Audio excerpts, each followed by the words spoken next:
नमस्कार दोस्तों, all exam guide गुरु के यूट्यूब चैनल पर मैं सुजीत पांडे स्वागत करता हूं। साइंस के थोड़े टफ क्वेश्चन है क्योंकि ये बायोलॉजी के क्वेश्चन है और बहुत ही अलग क्वेश्चन है।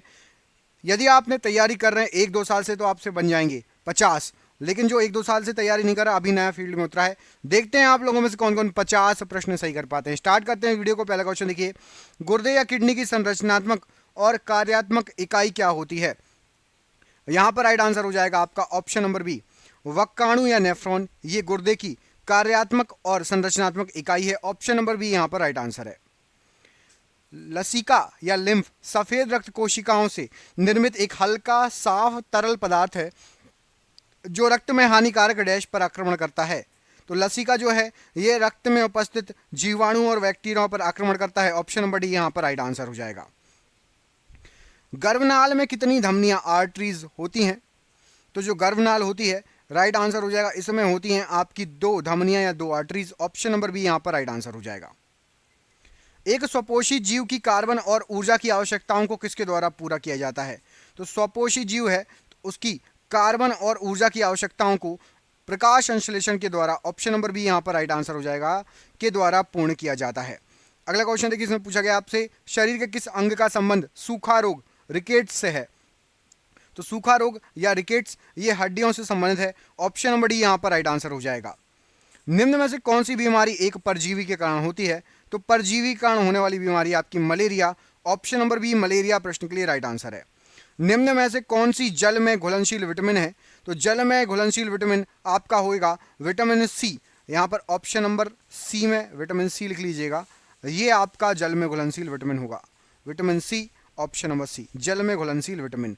अगला क्वेश्चन देखिए, इसमें पूछा गया आपसे जीव विज्ञान डैश जीव विज्ञान की एक शाखा है जिसमें कवक या फंगी का अध्ययन किया जाता है। तो कवक या फंगी का अध्ययन माइकोलॉजी में किया जाता है। ऑप्शन नंबर ए यहां पर राइट आंसर है।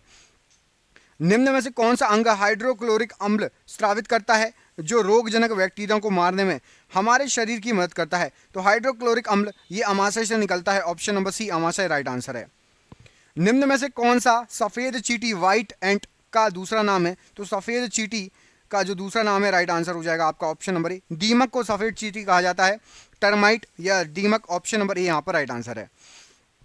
डैश एक एकल कोशिका द्वारा जननक्षम पूर्ण व्यक्ति को पैदा करने की क्षमता को क्या कहा जाता है? तो एकल कोशिका द्वारा जननक्षम पूर्ण व्यक्ति पैदा करने की क्षमता को राइट आंसर हो जाएगा, कहा जाता है पूर्ण सशक्तता, टोटी पोटेंशी। ऑप्शन नंबर डी पूर्ण सशक्तता या फिर टोटी पोटेंशी प्रश्न के लिए राइट आंसर हो जाएगा। अगला क्वेश्चन देखिए, इसमें पूछा गया आपसे निम्न में से किस प्रसिद्ध रसोई सामग्री को शर्करा भोजी कवक कहा जाता है? तो शर्करा भोजी कवक ये कहा जाता है यीस्ट को। ऑप्शन नंबर ए यीस्ट प्रश्न के लिए राइट आंसर हो जाएगा।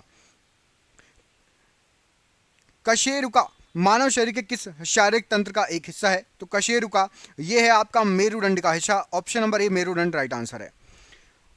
मेलाटोनिन डैश के प्रवेश को रोकने हेतु कोशिकाओं में प्रोटीन को एनकोड करता है। तो मेलाटोनिन जो होता है ये आपका वायरस के प्रवेश को रोकने के लिए कोशिकाओं में प्रोटीन को एनकोड करता है, वायरस प्रवेश न कर सके।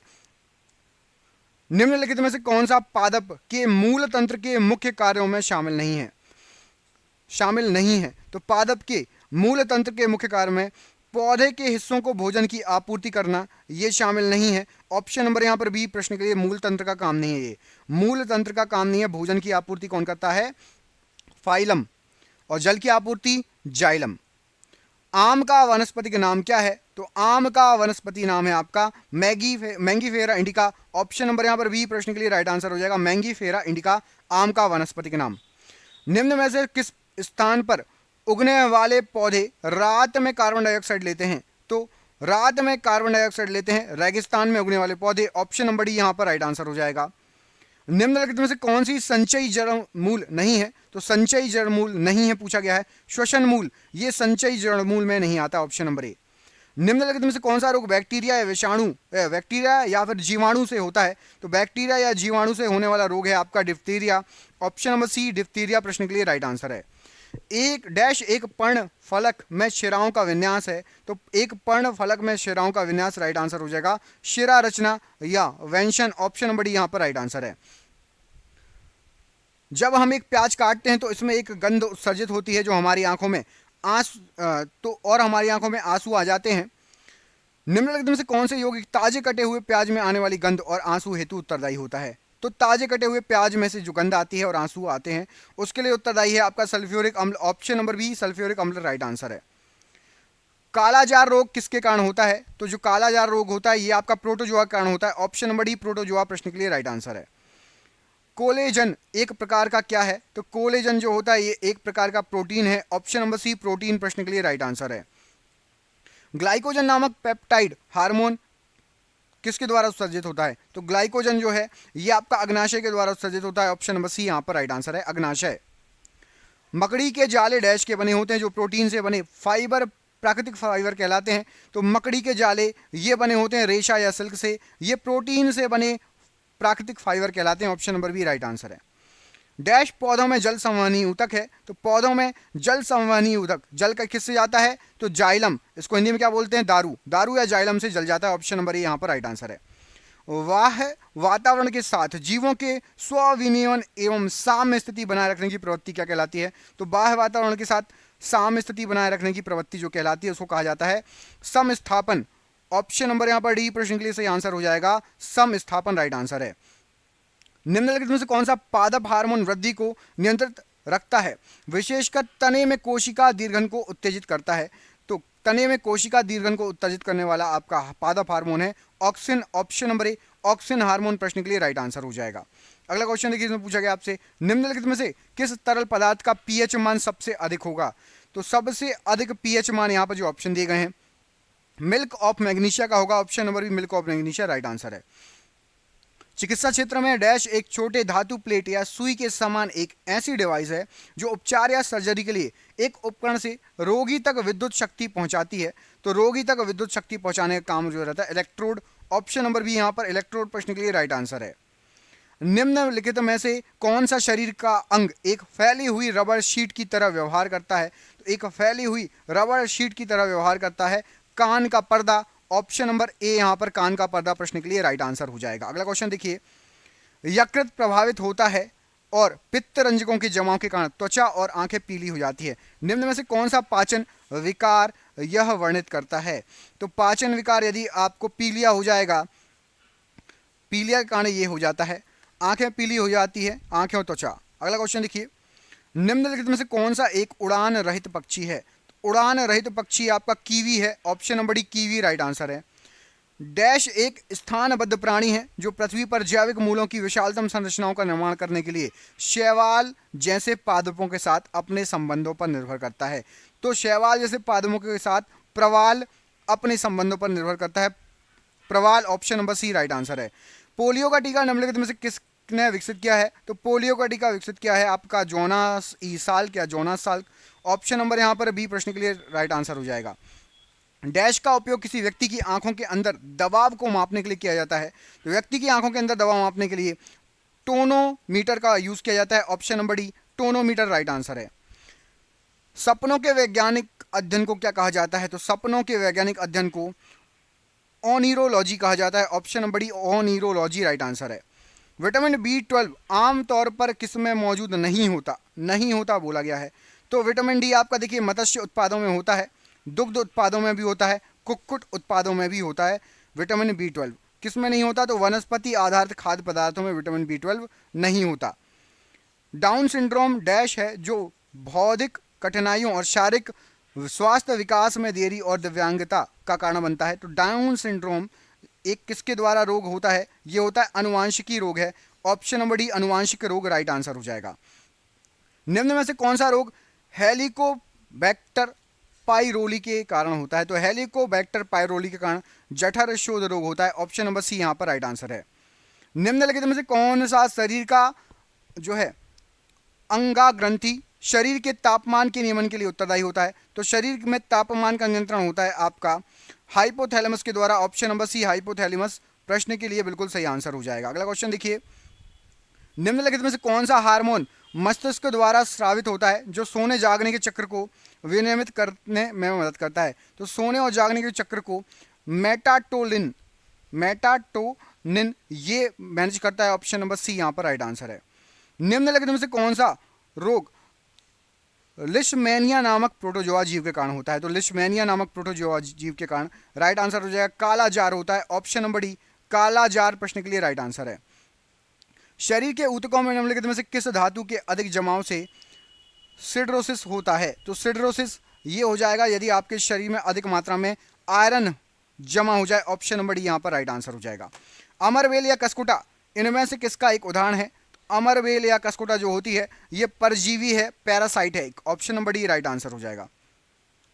निम्नलिखित में से किस विटामिन की कमी से रतौंधी होता है? तो राइट आंसर हो जाएगा विटामिन ए की कमी से रतौंधी होता है। ऑप्शन नंबर डी यहाँ पर राइट आंसर है विटामिन ए। पुष्प के अंतरतम सबसे भीतरी भाग को क्या कहा जाता है? तो पुष्प के सबसे भीतरी भाग को स्त्री केसर कहा जाता है। ऑप्शन नंबर डी स्त्री केसर प्रश्न के लिए राइट आंसर हो जाएगा। अगला क्वेश्चन है रक्तचाप के बारे में इनमें से कौन सा कथन सही है? तो रक्तचाप के बारे में आपको सीधे आंसर बता देता हूं। राइट आंसर हो जाएगा आपका सामान्य जो सिस्टोलिक दाब होता है वो 120 होता है, ऊपर वाला। सिस्टोलिक मतलब ऊपर वाला। और डायसिस्टोलिक होता है आपका 80। 120 80 आपका ब्लड प्रेशर रक्तचाप होता है। Option number C. निम्नलिखित में से कौन सा विकल्प पदार्थ और उस पदार्थ में मौजूद अम्ल के बारे में सुमेलित नहीं है? तो पदार्थ और पदार्थ में जो अम्ल है, सबसे पहले देखते हैं सिरका में आपका एसिडिक अम्ल पाया जाता है, बिल्कुल सही है। इसके बाद देखते हैं हम संतरे में आपका साइट्रिक अम्ल होता है, बिल्कुल सही है। टमाटर में ऑक्जेलिक अम्ल होता है, ये भी सही है। नींबू में लैक्टिक अम्ल, ये गलत है। कमेंट करके बताइए नींबू के अंदर कौन सा एसिड होता है, कौन सा अम्ल होता है। नींबू में कौन सा अम्ल होता है, कमेंट बॉक्स में कमेंट करके बताइए। देखते हैं किस किसको पता है। रसायन मिलकर प्रोटीन बनाते हैं, तो राइट आंसर हो जाएगा यहाँ पर ऑप्शन नंबर आपका सी। अमीनो अम्ल जो है, अमीनो अम्ल रसायन ये मिलेंगे तो प्रोटीन बनाते हैं। ऑप्शन नंबर सी यहाँ पर राइट आंसर हो जाएगा। कोशिका का केंद्रक एक जेली जैसे पदार्थ से घिरा होता है, जिसे किसके नाम से जाना जाता है? तो कोशिका के केंद्रक को कहा जाता है कोशिका द्रव्य। ऑप्शन नंबर डी कोशिका द्रव्य। केंद्रक में जेली जैसा जो पदार्थ होता है। आम का पेड़ निम्नलिखित में से किसका एक उदाहरण है? तो जो आम का पेड़ है ये उदाहरण है आपका स्वपोषी ऑटोट्रॉफ। ऑप्शन नंबर बी यहाँ पर राइट आंसर हो जाएगा आम के लिए। निम्नलिखित में से कौन सी वेक्टर वाहक जनित बीमारी है? तो वेक्टर वाहक जनित बीमारी आपकी है malaria. Option number C malaria right answer है। निम्नलिखित में से कौन सा एक जीव विषाणु जनित रोग है? विषाणु जनित रोग नहीं है, माफ कीजिएगा, विषाणु के द्वारा नहीं फैलता, आपको ये बताना है। क्या हो जाएगा राइट आंसर? तो इनमें से आपका जो कुष्ठ रोग है ये विषाणु के द्वारा नहीं फैलता। बाकी खसरा, रैबीज और चेचक ये तीनों विषाणु के द्वारा फैलते हैं। Option number D right answer है। नेफ्रॉन निम्नलिखित में से किसकी सूक्ष्म संरचनात्मक और कार्यात्मक इकाई है? तो जो नेफ्रॉन है यहाँ पर राइट आंसर हो जाएगा, ये इकाई है आपकी किडनी की। ऑप्शन नंबर बी किडनी की इकाई है नेफ्रॉन, राइट आंसर हो जाएगा। निम्नलिखित में से कौन सा रोग आंख की ऑप्टिकल तंत्रिका को क्षति पहुंचाता है तथा दृष्टि हानि और अंधेपन का कारण बनता है? जो आंखों के अंदर सामान्य द्रव दाब को धीरे धीरे बढ़ने से होता है।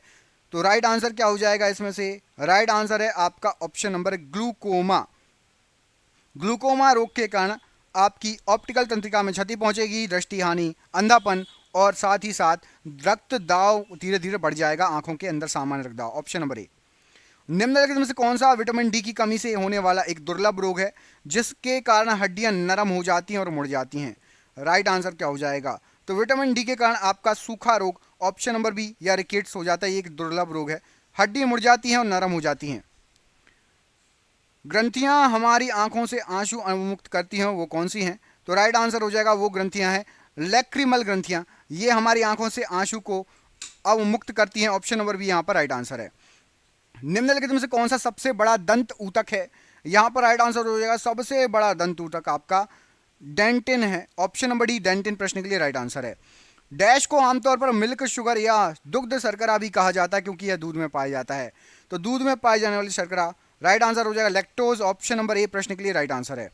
प्याज में लाल रंग निम्न में से किस वर्णक के कारण होता है? तो प्याज का जो लाल रंग होता है राइट आंसर हो जाएगा ये होता है आपका एंथोसाइनिन के कारण। ऑप्शन नंबर बी एंथोसाइनिन के कारण होता है। पहले व्यक्ति थे जिन्होंने कोशिका की खोज की। तो राइट आंसर हो जाएगा option number B Robert Hooke पहले व्यक्ति थे जिन्होंने कोशिका की खोज की थी। कुष्ठ रोग डैश जीवाणु के कारण होता है? तो जो कुष्ठ रोग होता है ये होता है आपका option number D Mycobacterium leprae. Option number D यहाँ पर माइकोबैक्टीरियम लेप्रे कुष्ठ रोग के लिए उत्तरदायी होता है। अगला क्वेश्चन देखिए, इसमें पूछा गया है एंजाइम लिंक्ड इम्यूनो सॉर्वेंट ऐसे एक ऐसी तकनीक है जो किस बीमारी का पता लगाने के लिए यूज होती है? तो एंजाइम लिंक्ड इम्यूनो सॉर्वेंट असे ये जो होती है ये होती है आपकी ऑप्शन नंबर ए एड्स या फिर एक्वायर्ड इम्यूनो डिफिशियंसी सिंड्रोम का पता लगाने के लिए ऑप्शन नंबर ए यहां पर राइट आंसर हो जाएगा। अम्लीय पदार्थों का पीएच मान क्या होता है? तो अम्लीय पदार्थों का पीएच मान 7 से कम होगा। ऑप्शन नंबर सी 7 से कम राइट आंसर प्रश्न के लिए। मोनोसेकेराइड कार्बनिक अणुओं के किस समूह से संबंधित है? तो जो मोनोसेकेराइड होता है ये कार्बोहाइड्रेट से संबंधित है। ऑप्शन नंबर ए कार्बोहाइड्रेट्स राइट आंसर है। रिकेट्स और रतौंधी क्रमशः किसकी कमी से होते हैं? तो रिकेट्स होगा आपका विटामिन डी की कमी से और रतौंधी होगा आपका विटामिन ए की कमी से। ऑप्शन नंबर सी सही आंसर है। विटामिन डी की कमी से रिकेट्स, विटामिन ए की कमी से रतौंधी। प्रकाश संश्लेषण की प्रक्रिया में कौन सी गैस मुक्त होती है? तो प्रकाश संश्लेषण की प्रक्रिया में ऑक्सीजन गैस मुक्त होती है। ऑप्शन नंबर बी यहां पर राइट आंसर है। नीली सूजन युक्त सिराएं जो ठीक से बंद ना होने वाले वॉल्व से उत्पन्न होती हैं उन्हें क्या कहा जाता है? तो इन शिराओं को कहा जाता है आपका अप स्पीच सिराएं। ऑप्शन नंबर सी अप स्पीच सिराएं प्रश्न के लिए राइट आंसर हो जाएगा। अगला क्वेश्चन देखिए, मूत्र के पीले रंग के लिए निम्नलिखित में से कौन सा रासायनिक जिम्मेवार होता है? तो मूत्र में पीले रंग के लिए आपका यूरोबिलीन जिम्मेदार होता है। Option number C urobilin right answer है। मनुष्य के हाथ में हड्डियों की संख्या या अस्थियों की संख्या कितनी होती है? तो हमारे हाथ में टोटल 27 हड्डियां होती हैं। ऑप्शन नंबर सी 27 हड्डियां राइट आंसर है। पैरासोमनिया नामक विकार का दूसरा नाम क्या है? तो पैरासोमेनिया ये होता है आपका नींद में चलना। ऑप्शन नंबर ए नींद में चलने को कहा जाता है पैरासोमानिया। साइटोलॉजी निम्न के अध्ययन से संबंधित है। तो साइटोलॉजी ये संबंधित है कोशिका के अध्ययन से। यहां पर ऑप्शन दिया नहीं गया, मैं लिख देता हूं। यहां पर राइट आंसर क्या हो जाएगा? ये संबंधित है आपका कोशिका के अध्ययन से। ऑप्शन नंबर बी यहां पर सही कर लेना, ठीक है। ऑप्शन नंबर बी में कोशिका लिख लीजिएगा। अगला क्वेश्चन देखिए, कोशिका का अध्ययन, यहां पर आपके ये सभी गलत हैं। अगला क्वेश्चन देख लेते हैं क्या पूछा गया इसमें। लैरिक्स या स्वर यंत्र के शीर्ष पर जीभ के पीछे स्थित पत्ती के आकार का एक उपास्थि प्रालंब पाया जाता है, उसको क्या कहा जाता है? तो जीभ के ठीक पीछे पाया जाता है आपका एपीग्लाटिस। ऑप्शन नंबर डी एपीग्लाटिस प्रश्न के लिए राइट आंसर हो जाएगा। पत्तियों की सतह पर मौजूद सूक्ष्म छिद्रों को निम्न के रूप में जाना जाता है। तो पत्तियों की सतह पर मौजूद सूक्ष्म छिद्र रंध्र कहलाते हैं। ऑप्शन नंबर सी रंध्र प्रश्न के लिए राइट आंसर हो जाएगा। अगला क्वेश्चन देखिए, निम्नलिखित में से कौन सा ट्रेस खनिज मानव शरीर में पाया जाता है? तो ट्रेस या खनिज ये पाया जाता है आपका सेलेनियम। ट्रेस खनिज है, ये मानव शरीर में सेलेनियम पाया जाता है। अगला क्वेश्चन देखिए, मानव शरीर के किस अंग में वृद्धि के चरण एनाजेन, कैटाजेन और टेलोजेन में विभाजित होते हैं? एनाजेन, कैटोजेन और टेलाजेन में आपके बाल विभाजित होते हैं। Option number B right answer हो जाएगा। ये वृद्धि के चरण हैं। मानव शरीर के किस अंग में ऊर्ध्व रज्जु पेशी पाई जाती है? तो ऊर्ध्व रज्जु पेशी यहां पर राइट आंसर हो जाएगा आपका आंख में पाई जाती है। ऑप्शन नंबर बी यहां पर राइट आंसर है। अगला क्वेश्चन देखिए, इसमें पूछा गया है मांस पकाने के दौरान कौन सी रासायनिक अभिक्रिया होती है? तो मांस पकाने के दौरान यहां पर राइट आंसर हो जाएगा मेलार्ड अभिक्रिया होती है। ऑप्शन नंबर सी मेलार्ड अभिक्रिया राइट आंसर है। निम्न में से कौन सा जल या स्वच्छता संबंधी रोग नहीं है? तो जल या स्वच्छता संबंधी रोग, डायबिटीज ये जल या स्वच्छता संबंधी रोग नहीं है, बाकी सभी स्वच्छता संबंधी रोग हैं। स्वच्छ नहीं रहोगे तो इनमें से कोई ना कोई रोग आपको लग सकता है। निम्नलिखित में से कौन सा मानव शरीर के बीज के आकार का बड़ा लिम्फोइड अंग है? तो मानव शरीर में बीज के आकार का बड़ा लिम्फोइड अंग राइट आंसर हो जाएगा। ये कहलाता है तिल्ली या स्प्लीन। तिल्ली या प्लीन या स्प्लीन ऑप्शन नंबर बी यहां पर राइट आंसर है। ट्रैकोमा एक रोकथाम योग्य रोग है जो साफ सफाई तथा स्वच्छता न होने के कारण होता है। यह रोग शरीर के किस भाग को प्रभावित करता है? तो ट्रैकोमा रोग से हमारे शरीर का आंख प्रभावित होती है। ऑप्शन नंबर ए आंख राइट आंसर हो जाएगा। अमीनो अम्ल को अक्सर डैश के निर्माण खंड के रूप में संदर्भित किया जाता है। तो अमीनो अम्ल जो है इसको संदर्भित किया जाता है प्रोटीन के निर्माण के संदर्भ में। ऑप्शन नंबर ए प्रोटीन राइट आंसर है। चींटी के डंक में मुख्य रूप से निम्नलिखित में से क्या होता है? तो चींटी के डंक में मुख्य रूप से आपका होगा फार्मिक अम्ल। ऑप्शन नंबर ए फार्मिक अम्ल राइट आंसर है। पोलियो रोग निम्नलिखित में से किस प्रकार के जीव के कारण होता है? तो जो पोलियो रोग होता है राइट आंसर हो जाएगा ये होता है विषाणु कारण। ऑप्शन नंबर डी विषाणु प्रश्न के लिए राइट आंसर है। कंजक्टिवाइटिस मुख्य रूप से संबंधित एक संक्रमण है, तो कंजक्टिवाइटिस ये संबंधित है आंख से संबंधित संक्रमण, आंख। ऑप्शन नंबर बी यहां पर राइट आंसर हो जाएगा। अगला क्वेश्चन देखिए, किस व्यक्ति को 20वीं सदी का डार्विन कहा जाता है? तो 20वीं सदी के डार्विन के नाम से अर्नेस्ट मेयर को जाना जाता है। Option number D Ernst Mayr right answer है। मगरमच्छों में कितने हार्ट या चैम्बर होते हैं? तो मगरमच्छों में आपके 4 हार्ट या चैम्बर होते हैं। ऑप्शन नंबर ए राइट आंसर है। यूडर्मा मैकुलम चित्तीदार को दिया गया नाम है, तो यूडर्मा मैकुलम ये नाम होता है आपका चमगादड़। ऑप्शन नंबर बी चमगादड़ को दिया है नाम यूडर्मा मैकुलम। मक्का और गन्ने के तने के निचले सिरे से बाहर आने वाली सहायक जड़ों को क्या कहा जाता है? तो मक्का और गन्ने के निचले सिरे से जो सहायक जड़ आती हैं बाहर, उनको कहा जाता है आपका अवस्तंभ जड़। ऑप्शन नंबर सी अवस्तंभ जड़ प्रश्न के लिए राइट आंसर हो जाएगा। निम्नलिखित में से किसे पादप जगत के उभयचर के नाम से जाना जाता है? तो पादप जगत के उभयचर के नाम से आपका जाना जाता है ब्रायोफाइट्स। ऑप्शन नंबर डी यहां पर ब्रायोफाइट्स प्रश्न के लिए राइट आंसर हो जाएगा। विटिकल्चर किसको संदर्भित करता है? तो जो विटिकल्चर है ये संदर्भित करता है आपका, ऑप्शन नंबर यहां पर राइट आंसर क्या हो जाएगा? ऑप्शन नंबर अंगूर की खेती। ऑप्शन नंबर बी प्रश्न के लिए बिल्कुल सही आंसर हो जाएगा। अगला क्वेश्चन देख लेते हैं, इसमें क्या पूछा है। किसी व्यक्ति के लिए फर्श से पेंसिल उठाने जैसी गतिविधियों को संभव करने में मस्तिष्क का कौन सा भाग कार्य करता है? तो आप फर्श से पेंसिल उठा सकते हैं, इसके लिए जो आपका अनुमस्तिष्क या सेरिबेलम है ये कार्य करता है। ऑप्शन नंबर बी अनुमस्तिष्क या सेरिबेलम। शैवाल के वर्गीकरण के संबंध में फियोफाइसी के सदस्यों को आमतौर पर जाना जाता है, तो फियोफाइसी के सदस्यों को आमतौर पर भूरे शैवाल कहा जाता है। ऑप्शन नंबर डी भूरे शैवाल राइट आंसर है। ल्यूकेमिया कहाँ का कैंसर होता है? तो जो ल्यूकेमिया है ये आपका रक्त का कैंसर होता है। ऑप्शन नंबर डी रक्त का कैंसर प्रश्न के लिए राइट आंसर है। निम्नलिखित में से कौन सा शब्द मानव हृदय की शारीरिक रचना से संबंधित है? तो मानव हृदय की शारीरिक रचना से ऑप्शन नंबर ए महाधमनी संबंधित है। ऑप्शन नंबर ए राइट आंसर है। और ये हो गए आपके क्वेश्चन खत्म। अब आपके लिए एक सरप्राइज क्वेश्चन है, आपको मुझे कमेंट करके बताना है कि गाय का वैज्ञानिक नाम क्या है? गाय का वैज्ञानिक नाम क्या है? इस प्रश्न का आंसर आप मुझे कमेंट करके कमेंट बॉक्स में बताएंगे। हम मिलेंगे आपसे अगले वीडियो में, तब तक अपना ख्याल रखिए। आप सभी का बहुत बहुत धन्यवाद दोस्तों वीडियो पसंद आया हो, चैनल पर पहली बार आए हो, अभी हमारा वीडियो देख रहे हो, पूरा वीडियो देखा है, क्वेश्चन अच्छे लग रहे हो, चैनल को सब्सक्राइब जरूर कर लेना, दोस्तों को भेज दो, हमारी हेल्प कीजिए, हम भी आपके लिए अच्छे अच्छे क्वेश्चन जरूर लेके आएंगे। बहुत बहुत धन्यवाद। गाय का वैज्ञानिक नाम कमेंट बॉक्स में कमेंट करके बताइएगा। बहुत बहुत धन्यवाद।